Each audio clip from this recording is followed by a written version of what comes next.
तो हम आपको मुंबई अडानी के जेब में नहीं डालने देंगे, या ठेकेदारों का राज आप लाना चाहते हो यहाँ, तो हम नहीं लाने देंगे। अगर वो जयचंद नहीं पैदा होते तो भारतीय जनता पार्टी के 100 पुरखों की भी यहाँ तादाद आती, तो भी यहाँ मुंबई में बीजेपी का मेयर नहीं बन सकता था। लेकिन हमारे पास बहुत बड़ा आंकड़ा है, बहुत बड़ी संख्या है। अपोजिशन के पास एक ऐसा आंकड़ा है, हम कभी भी तख्तापलट कर सकते हैं। चुनाव के दिन जिस तरह का माहौल था, लोगों के नाम कट गए, ईवीएम मशीन बंद पड़ गई, ये हो गया, उससे लोगों में थोड़ा सा हमारा वोटिंग परसेंटेज कम हो गया, नहीं तो हम जरूर जीत जाते। आपने शिवसेना तोड़कर पहली बार मुंबई में आपका मेयर बिठाने का सपना आपने पूरा किया है, बाकी कुछ नहीं। अगर जयचंद नहीं होता तो बीजेपी कोई आसान नहीं होता। ये चुनाव के बाद एकनाथ शिंदे का अधपतन शुरू होगा। अब एक सर्कल पूरा हो गया है, और वो सर्कल पूरा हो गया है महानगर पालिका चुनाव तक। ज्यादा दिन तक अजीत पवार मुझे नहीं लगता है कि सत्ता में बैठेंगे। वो फिर उनकी घर वापसी होगी और दोनों पार्टी एक साथ, चाहे मर्जर हो या एक साथ हो, काम करेंगे, ऐसा मुझे लगता है। और शिंदे को भी जाना पड़ेगा। भारतीय जनता पार्टी शिंदे के साथ लड़ने नहीं जा रही है, शायद लोकसभा में। जो फाइनल टैली आई है, कहीं ना कहीं आपको लगता है एमएनएस ने अगर थोड़ा जोर लगाया होता तो नंबर कुछ अलग हो जाता? बात ऐसे एमएनएस के जोर की बात छोड़ दीजिए।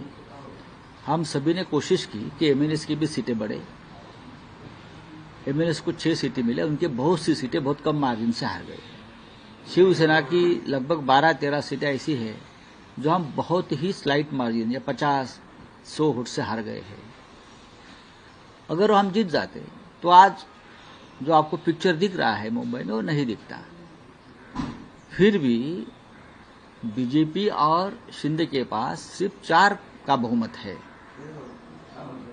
और लगभग 105 कॉर्पोरेटर्स अपोजिशन में है। ये बहुत बड़ी ताकत है।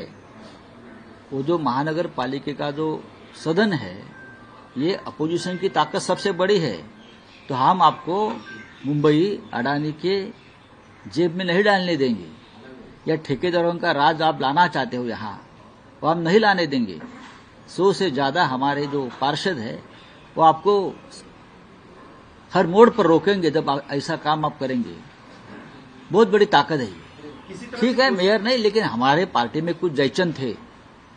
अगर वो जयचंद नहीं पैदा होते तो भारतीय जनता पार्टी के 100 पुरखों की भी यहाँ तादाद आती, तो भी यहाँ मुंबई में बीजेपी का मेयर नहीं बन सकता था। किसी तरह से कोशिश की जाएगी आपकी पार्टी का मेयर बने, जोड़ तोड़? नहीं, हम अभी कुछ नहीं करेंगे। किसी तरह जोड़ तोड़ पर हमारा विश्वास नहीं है। लेकिन हमारे पास बहुत बड़ा आंकड़ा है, बहुत बड़ी संख्या है। अपोजिशन के पास एक ऐसा आंकड़ा है, हम कभी भी तख्तापलट कर सकते हैं। लेकिन हम डेमोक्रेसी का आदर करते हैं, लोकतंत्र का आदर करते हैं। कैलकुलेशन कहाँ मिस जजमेंट हो गया? नहीं, हमारे 10 या 12 से ज्यादा जो हमारी सीटें हैं, वो बहुत कम मार्जिन से हार गए।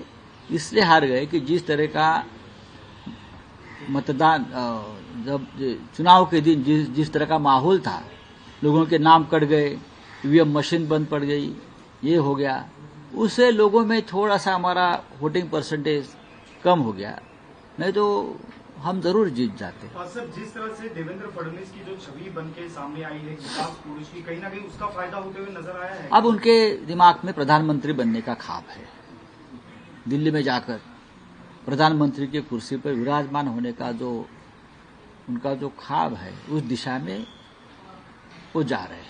आप उनको श्रेय देंगे? क्योंकि हमने देखा था पिछली बार जब बीएमसी के चुनाव हुए थे 2017 में, और उससे पहले तो बड़े बड़े नेता, सीएम वगैरह यहाँ पे आए थे, पर इस बार ये सब दिखा नहीं। ऐसे लगता है कि सिंगल नहीं, इस बार ऐसा था कि उनको लगता था कि हम मुंबई जीत नहीं पाएंगे।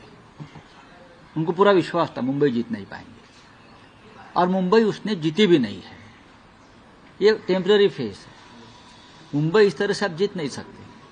मैंने कहा ना कि हमारे पार्टी में जयचंद बनाकर आपने शिवसेना तोड़कर पहली बार मुंबई में आपका मेयर बिठाने का सपना आपने पूरा किया है, बाकी कुछ नहीं। अगर जयचंद नहीं होता तो बीजेपी कोई आसान नहीं होता। आपने जयचंद का जिक्र किया तो कहीं ना कहीं एकनाथ शिंदे का जो वर्चस्व है वो कहीं ना कहीं इस चुनाव में कम होते हुए नजर आ रहा है। नहीं, अभी ये चुनाव के बाद एकनाथ शिंदे का अधपतन शुरू होगा।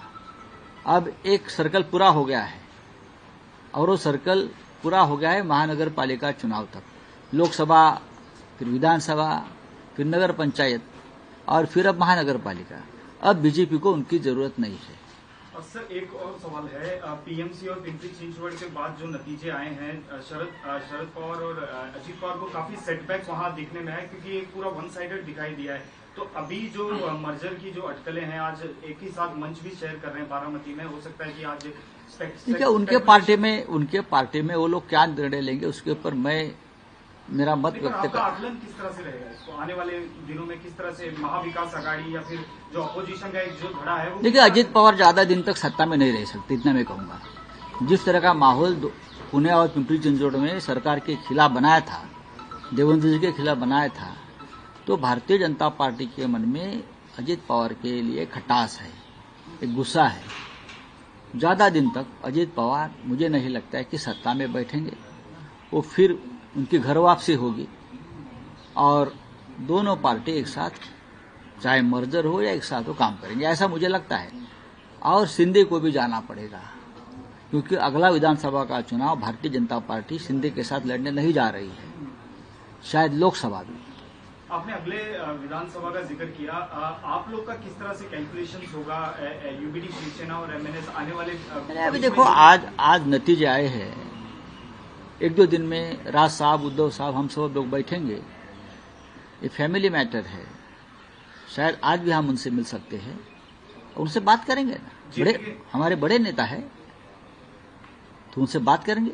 जेपी के चुनाव साथ में लड़ेंगे, जिला परिषद के जो अभी देखेंगे, जिला परिषद के आएंगे चले जाएंगे। राव साहब एक सवाल और है, इंटरनेशनली पूछा जाए तो जिस तरह से जो डोनाल्ड ट्रंप लगातार कह रहे हैं इंडिया पाकिस्तान का युद्ध उन्होंने रुकाया, कल फिर से उन्होंने जिक्र किया और ग्रीनलैंड को लेके उनका रुख काफी ये रहा है कि अगर ग्रीनलैंड को लेके कोई अपोज करता है तो उस पर बात ऐसी है कि पाकिस्तान के प्राइम मिनिस्टर मिस्टर शरीफ जो है, शाहबाज शरीफ, वो ट्रंप जो कह रहा है कि युद्ध रुकवाया, शरीफ उनको मान्यता दे रहे हैं। जी हाँ, प्रेसिडेंट ट्रंप ने हस्तक्षेप किया, तो अब हमारे प्राइम मिनिस्टर ने मुंह खोलना चाहिए ना।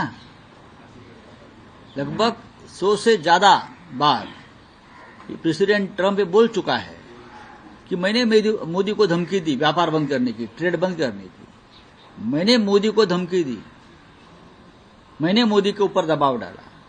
अगर दबाव नहीं डाला है तो ये हमारे प्राइम मिनिस्टर का कर्तव्य है कि देश के सामने आकर बताइए कि मैंने प्रेसिडेंट ट्रंप का दबाव नहीं माना है, मैंने अपने आप युद्ध को रुकवाया है। हम तो लाहौर तक जाने वाले थे, लेकिन अचानक मुझे लगा कि लाहौर तक नहीं जाना चाहिए, उसमें प्रेसिडेंट ट्रंप का कोई हस्तक्षेप नहीं है।